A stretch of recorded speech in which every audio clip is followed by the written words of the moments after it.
Welcome back, boys and girls. Today, we're going to go ahead and practice a couple together that you're going to see similar on your online math. So you've already taken notes on our properties, the associative property, the commutative property, and the identity property.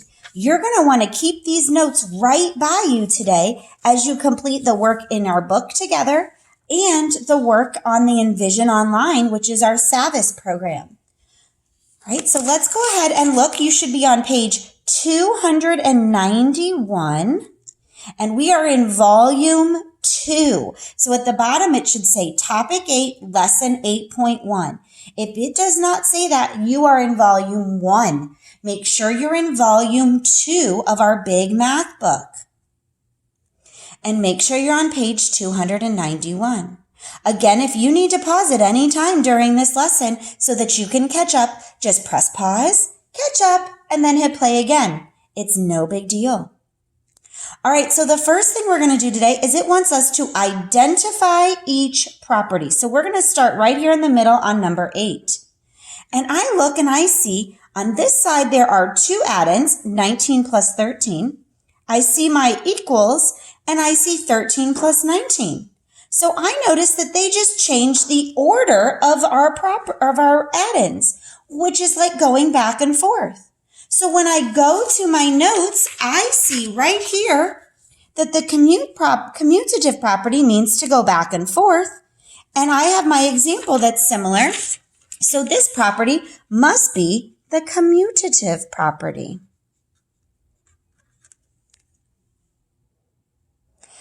Okay, then I'm going to go over here to number 9, and I see 18 plus 0 equals 18. Well, I remember that in this property, I see a 0, and then my add-in is staying the same. And if I look back at my notes, I remember this as the identity property, because the identity property means that I stay the same.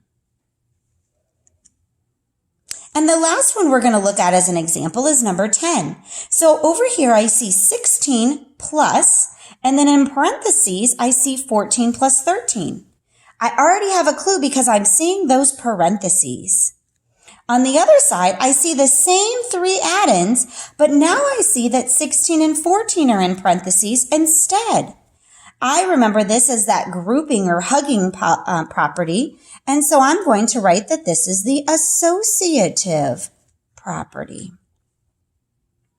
So here are 3 more examples of our properties to help you today when you're doing your lesson. Now the other 2 I want us to look at are just number 12 and 13 because you're going to be practicing something similar. So the first thing I have to do is look and see what kind of a property are they showing. I see on this side the 2 add-ins, and on this side, I see that they put 25 as the second add-in. So I know that this means that they're showing me commutative, and the missing add-in would be 62, because I can add these 2 numbers in any order, and I still get the same sum. Then I'm going to go over here and look at this property. This one's kind of tricky, because what I'm seeing here is 22 plus 32 in parentheses plus 25. Now, when I go over here, they just took this parentheses hugging group and they moved it to the end, which is like the commutative property. But they're missing my other add-in of 25. So this property is kind of like the associative and the commutative together, meaning I changed the order back and forth, and I'm also still keeping the same hugging or grouping. Now, you can refer back to this today as you complete your lesson. You're going to go to your next assignment, which will give you the directions of what you're going to complete on the Envision Math Online, also called Savvas, for lesson 8.1.